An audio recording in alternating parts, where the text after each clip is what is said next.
Hello everyone, welcome to my channel. I hope everyone is having a wonderful day. Before starting the video, please go ahead and hit the subscribe button and give this video a like up. The Triple A-led era has been dearly appreciated by the WWE Universe, a brand of entertainment focused on delivering inspired stories and top-tier professional wrestling. The game has given fans what they wanted.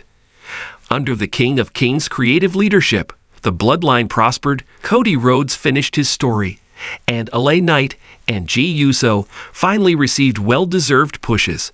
However, Triple A's creative regime has also seen several stars lose their pushes, including those who Vince McMahon prioritized. On that note, let's look at 4 WWE superstars who quickly lost their push under Triple H. While Shinsuke Nakamura's booking was not ideal under Vince McMahon, the former won the 2018 Men's Royal Rumble match, the SmackDown Tag Team Championship, the United States Championship, and the Intercontinental Championship. The King of Strong Style was also one of the hottest acts in 2017. However, Triple H seems to have lost faith in the Japanese sensation. Nakamura's aura has taken a massive hit due to his underwhelming win-loss record. The 44-year-old star seldom wins matches, reaching a point where many consider him to be an enhancement talent. The King of Strong Style was once set to become a top star in WWE. While Mr. McMahon never pushed him to the moon, Triple H has failed to make adequate use of Shinsuke Nakamura by using him solely to put over other stars. Vince McMahon personally took it upon himself to make Austin Theory a massive superstar in WWE.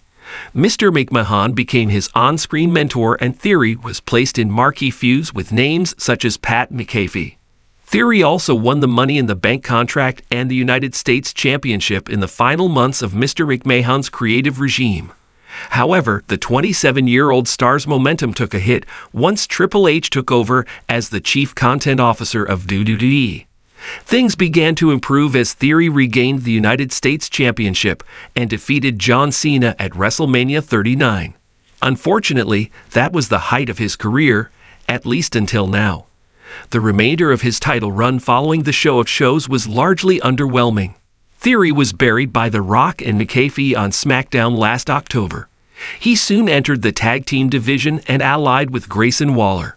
While their team has been entertaining, both men have more potential and could be used more effectively than fodder for the babyfaces. For a star once handpicked to become the next John Cena, Theory has fallen down the pecking order.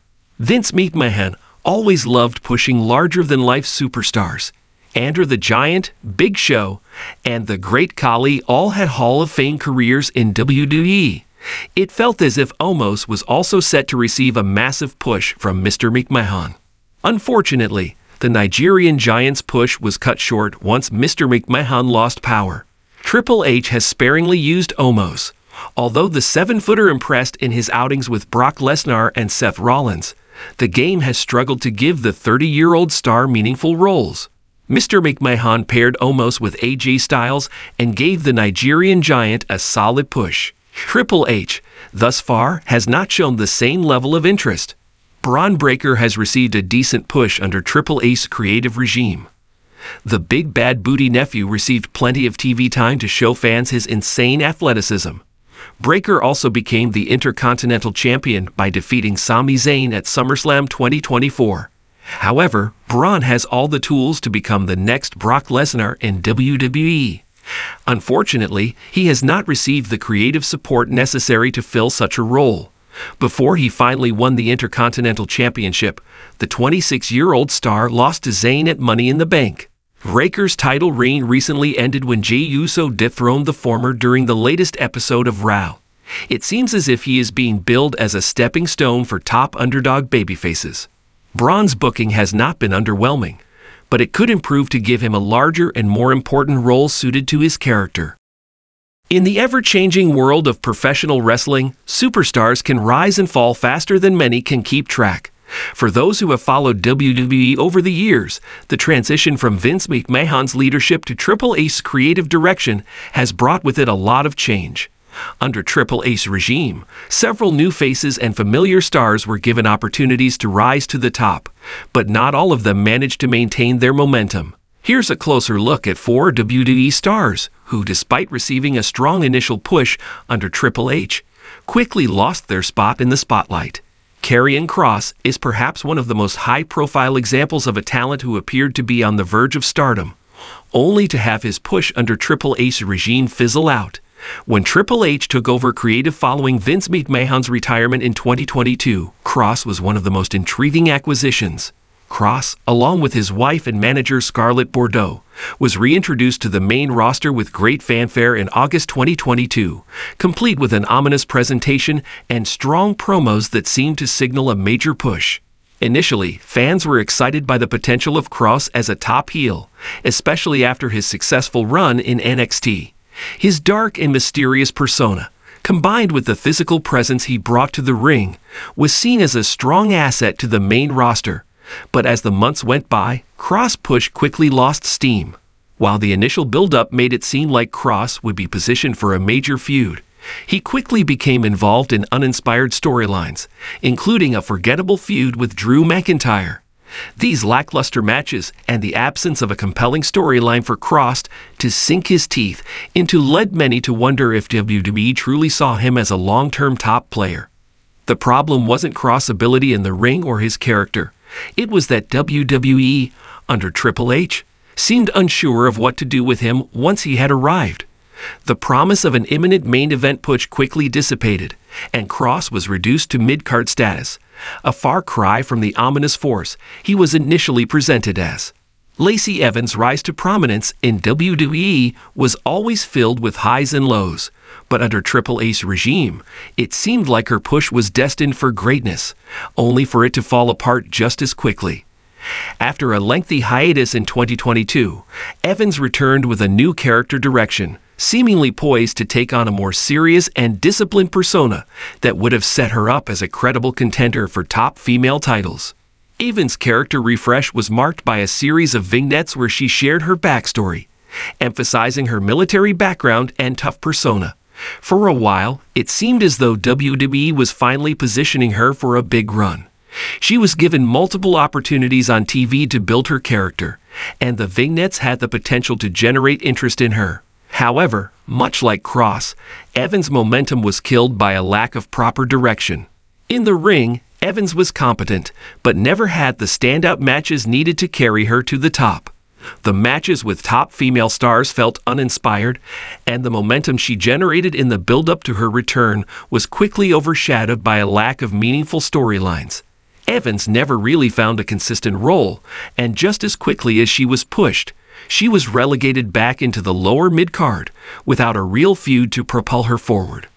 Fans were left wondering why the WWE creative team couldn't capitalize on her potential as a strong heel contender.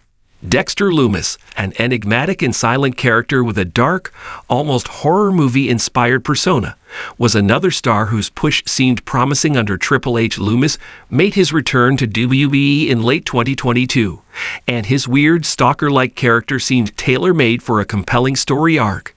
Initially, the idea of Lumis stalking The Miz and becoming embroiled in an ongoing storyline was intriguing, but as time passed, it became clear that Lumis wasn't getting the push many had hoped for. While Lumis initially received some attention due to his unique character and strange antics, he quickly found himself in situations that prevented him from ever breaking out as a top star. His feud with The Miz was entertaining in some ways, but it quickly became repetitive, and the storyline never evolved beyond a basic angle. There was no true escalation or stakes, and while Lumis showed potential in his matches, there was a lack of follow-through in terms of building him as a serious competitor. Perhaps the most puzzling part of Lumis' underwhelming push under Triple H was the seeming lack of long-term plans for him. His character, while intriguing on the surface, felt like it had no clear destination. Rather than developing into a top heel or even a mid-card star with significant relevance, Lumis remained in a stagnant position, with fans unsure whether he would ever be able to transition into something more substantial. Elia's career trajectory in WWE has been a puzzling one, especially under Triple H's leadership. The 2021 to 2022 period saw her pushed as part of a women's tag team with Raquel Rodriguez, and the duo quickly became the center of attention. Aliyah, once seen as a workhorse in NXT, was presented as a rising star on the main roster, with brief moments that seemed like she was headed for a big push. But after a hot start, Aliyah's momentum faltered just as quickly. Aliyah's WWE push was characterized by a string of mid-card opportunities that never fully materialized into anything substantial. She was not given the time to shine in singles competition, and her partnership with Raquel Rodriguez seemed to be the only thing keeping her afloat in the tag team division. However, once that momentum plateaued, Aliyah's position on the roster became unclear. It didn't help that the women's division was brimming with talent, and Aliyah simply couldn't keep pace with the likes of Rhea Ripley, Charlotte Flair, or even Liv Morgan and Raquel Rodriguez, who were consistently pushed into higher-profile storylines. Under Triple H, Aliyah was given opportunities, but the lack of a defined character or story for her to work with meant that her momentum was never truly built upon. She became a part of the ensemble cast, occasionally involved in lower-card matches, but she never seemed to break out or find a spot in the upper echelon of WWE's women's division. In WWE, a superstar's push is often subject to the whims of the creative team, and under Triple H's leadership, the landscape of the company has shifted significantly. While the game's creative direction has led to new opportunities for a variety of talents, these four superstars show that even with an initial push, things can go awry if the follow-up isn't handled properly. Whether it was Karrion Kross, Lacey Evans, Dexter Lumis, or Aliyah, these wrestlers all suffered from inconsistent booking, unclear character direction, or an overall lack of momentum, which ultimately caused their pushes to falter under Triple H's regime. It serves as a reminder that in the world of WWE, no push is guaranteed to last, no matter how promising it may seem at the outset.